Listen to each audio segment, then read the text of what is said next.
muisteissa oli Pilostaratuksen kirjeestä se osa, joka ei suoraan tuntunut liittyvän hänen elämänkertaansa, vaan enemmänkin hänen keskustelunsa puutarhurinsa kanssa.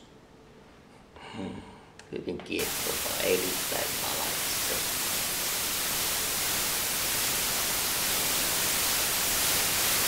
Olin saanut käsini todistusaineesta, johon minun tarkkaan järjestöön uskollisen veli ja isäpäivän perheessä.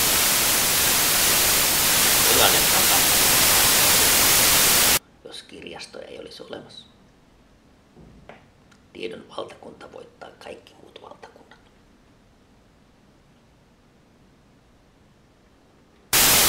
Mutta mitään perimmäistä selitystä ilmiölle ja sen hallitsemiselle ei vieläkään löydy. Kaiken kirkastavaa vastausta ei ole olemassa. Ehkä sellaista ratkaisua ei vain ole yksinkertaisesti olemassa. Sitä ei ole voitu kirjata todeksi, koska se pitää kokea muulla kuin kirjoitetulla muistiinpanolla. Se pitää kokea etsiessään, kadottaessaan ja löytäessään.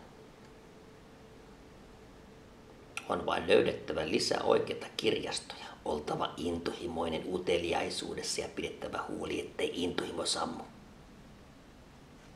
Matkalla ytimeen muuttuu itse vastaukseksi mysteeri.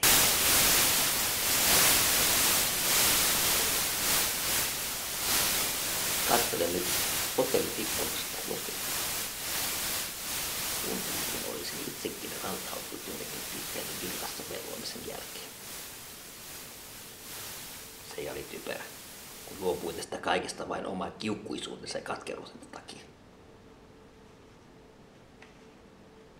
Annan lähteä nyt ulos ja kävellä ratolle. Pitkästä aikaa. Minusta tuntuu siltä, että katson muita ihmisiä hymyillen. Palkkio sekin.